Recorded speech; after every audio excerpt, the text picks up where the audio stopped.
adabiyo xishood edeb ixtiraam dadnimo abid haha arxaniyo gargaar badan inaga ku wacaane ardaynimo maxaa ka haboon. السلام عليكم ورحمة الله وبركاته. مركله كسر دوال مقالة تحنها هايان هل كان كسر باين جرني كسر بسنا مادة إنجليش جارهان جريد كسديدات ولنا وحاكو جرنا يود كسديدات ها modern communication technology مقال كان وحاكو جوابنا إكساس كوات كورن بيج كبقول الواتن الحاد حدي أتمر كوجوري سياسة بقت الجنال كوحكا عطنا inaan nagu soo biirtid oo subscribe inoo saarto haddii hore aan nagu soo biirtay inaan muuqaalka like saartid saarna garaysid haddaba bilaaban muuqaalkeena waayahay access kuwaad ee halkan ka bilaabayna ka jawaabno hore waxa ugu soo jawaabnay page 23 dabcan access ku qoran wax sharaxaadna ma wadin maxaa yeelay aad u fududaa energy badan inaa uma baahno kan markuu wuxuu ku saabsan yahay waxa lagu yiri change the following affirmative sentences u bedel jumlooyinkan affirmative ka ah oo hadal jawaabeedka togan ah into interrogative sentences waxa u bedeshaa jumlooyin su'aaleed ah yani jumlo su'aaleed u bedelaysa waxaan lagu siinayaa affirmative maxaa la sameeynaa marka waxaa la sameeynaa marka affirmative nala siiyo ee aan rabno inaan u bedelno interrogative marka ugu horeysa waa inaan naqaanaa helping verb falcaawiye ama su'aal sameeye marka interrogative marka la sameeynayo si kooban waxaa la soo hormarsiiyaa helping verbska ama maxaa la yiraahdaa su'aal sameeyayaasha wuxuu ku yiri marka the first one has been done for you yani mid ugu horeyso buuga kaaga jawaab laakiin inta kale ayaa la rabaa inaa isku daydid wuxuu yiri marka they are bakeries iyaga waa bakeries waxa la kuwa maxaa la yiraahdaa foornada wax ku dubo waxay doona hadubaano kuwaas waxa la yiraahdaa bakeries waa affirmative way waa hadal jawaabeed togan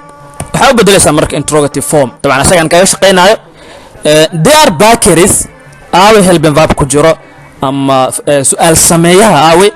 waa are soo marsiinaysa marka muxuu noqonayaa are they bakeries yani dadka foornada ka shaqeeyo iyaga على سؤالنا وأظن بسنسا ما دام وحا اسمينيس هاي interrogative أما question مركا وحا كاي شقينا يبوغا لكن هادو حي كدن بيو أيو ربائنا كشقيسيد number 1 وحو كسي مركا it was difficulty to reach there يعني وي أتكاد إن هالكاس لقارو okay ماشا مركا حكوسو علامديي حال هذا helping verbka ama su'aal sameeyaha was su'aal marka la rabo in la sameeyo ama interrogative in la sameeyo la rabo waxa la soo hormarsiiyaa helping verbka marka hadii aan u bedelno interrogative form ama question form waxay noqonaysaa dabcan waxa soo hormarsiinaa helping verbka aan haysano colorka guduudka aan u sameeyay ayaa soo hormarinaa was it difficulty to reach there miyay adkeed in halkaas la gaaro sidaas ay noqonaysaa marka su'aal walba marka la sameeynayo waxa la soo hormarsiiyaa helping verbka su'aasha labaad ee ku xigto we have done our duties waa sameeynay ama waa qabanay waajibaadkeena su'aasha labaad marka helping verbka aan haysano waa have marka sameeynayna interrogative dabcan asaga soo hormarsinayna wuxuu noqonayaa have we done our duties ma gudanay waajibkeena ama shaqadeena ma qabsanay saddexaad ku xigto dabcan waa they are good children iyaga waa caruur wanaagsan helping verb meeshan aan haysano waa are waxaana la rabaa in loo bedelo interrogative form ama question form in su'aal laga dhigo su'aasha marka laga dhigaa marka waxa la soo hormarsiiyaa helping verbka ama su'aal sameeyaha markaas ay haysatid hadda marka helping verbka aan haysano waa are soo marka asaga soo hormarsinayna are they good children caruur wanaagsan miya iyaga sidaas noqonaysaa su'aasha afraad ku xigto he told everything wrong wax walba wuxuu u sheegay si qaldan ama qalad u sheegay meeshan marka su'aashan afraad kuma jirto ama kama muuqato helping verb ama falcaawiye kama muuqato laakiin micnihiisa iyo verbka meesha ku qoran ayaa laga ogaan karaa nooca tennis ee uu yahay marka he told wuxuu u sheegay everything wax walba wuxuu u sheegay wrong si qaldan waa past waa wax la soo dhaafay marka past simple helping verbkiisa wuxuu ahaa did okay haddii marka interrogative form u bedelno wuxuu noqonayaa marka wuxuu noqonayaa did he tell everything wrong wax walba si qaldan miyuu u sheegay meeshaan marka waxaa kaloo ka ogaanaysaa markaan haysanay affirmative-ka verbkan wuxuu ahaa told oo past ah laakiin markaa ka dhigan interrogative form verbkaas pastiga ahaa waxa uu celinaa present wuxuu noqonayaa sida shaashada ka muuqato tell ayuu noqonayaa asanaad ku xigtaa dabcan waxay tahay Mrs. Sophia takes out pupils for scientific experimentation يعني marwe Sophia waxay ardayda u wadaa tijaabo cilmiyeed maalin kasta waa marka waa everyday event waa dhacdo mar kasta dhacdo su'aashan marka kama muuqato helping verb kama muuqado laakiin wuxuu ka muuqdaa marka micnaheeda la dareemo oo la dhansado marka waa everyday event waa everyday action waa dhacdo maalin kasta dhacdo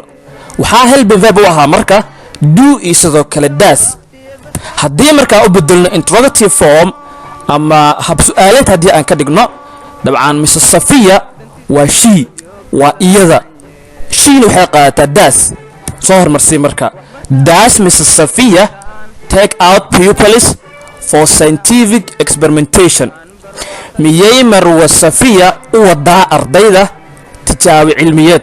dabcan takes oo marka hore meesha ahayd esta way ka haraysaa marka la samaynayo interrogative ama question lix waxaa qoran dabcan you can tell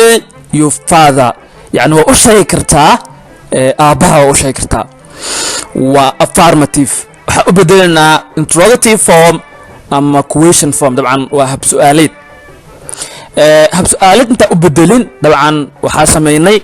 in helping verbka meesha ku jiro dabcan hadda helping verb meesha kuma jiro laakiin waxaa ku jiro wax la yiraahdo modal verb oo can ah okay modal verbkaas marka soo hormarsiinayna marka su'aal sameynayno noo soo hormarsiin marka can muxuu noqonayaa can you tell your father yani aabaha ma u sheegi kartaa waa su'aal tan toddobaadna sidoo kale waxaa qoran we shall play against them next week yani we shall play waxaa la ciyaari doonaa against them ciyaar iyaga ka dhan ah next week isbuuca soo socda okay su'aashan toddobaad marka helping verbkan haysan waa shal su'aal marka la rabo in la sameeyo waxaa la soo hormarsiiyaa su'aal sameeyaha ama helping verbka soo hormarsiin muxuu noqonayaa marka shall we play waxaa la ciyaari doonaa ciyaar against them oo iyaga ka dhan ah next week isbuuca soo socda ama toddobaadka soo socda sideedaad ayaduna waxay tahay it has a broken handle yani wuxuu lahaa gacan jaban marka wuxuu lahaa gacan jaban marka la leeyahay wax laga hadlaya waa object waa shay maxaa yeelay idaa la isticmaale ama wuxuu noqon karaa animal xayawaan noqon karaa waxaa ka bedeleynaa interrogative form ama question form ama sidoo kale hab su'aaleed marka la sameeyna waxaa la soo hormarsiiyaa helping verbka oo ku calaamadeeyay waxaa kaaga dhigay red ama guduuda kaaga dhigay asagaa soo hormarsiinaysaa marka has it a broken handle ma wuxuu lahaa gacan jaban wuxuu noqon karaa xayawaan ama shay kale su'aal sagaalaad they will come here tomorrow halkan ayay imaan doonaan berito okay waa beri imaan doonaan dabcan meeshaan ama su'aashan sagaalaad helping verbkan haysan waa will ayaa soo hormarsiinaynaa markaa sameynayna interrogative form wuxuu noqonayaa marka will they come here halkan miyay imaan doonaan tomorrow berito سؤال تبناد مركا أي كسي حكتا طبعا أيضا يوحى اسكمي دا سؤال تضوات وقت إنا قلنا مركا ما هاد ديب اسكو جيما كسعونينا halkaas ayaa kusoo gabagabaynaynaa 10 su'aalood ee ku qornaa page-ka 126 ahaana exercise-ka koowaad haddii ay tahay markuu gooraysa soo booqatay channel-ka waxaa kaa codsanaynaa inaad nagu soo biirto oo subscribe inoo saarto haddii aad hore noola joogto inaa muuqaalka like saartid share-na garaysid waxaan inoo baranayaa exercise-ka inta dhiman inta ka horeysa assalaamu calaykum waraxmatullaahi wabarakaatuh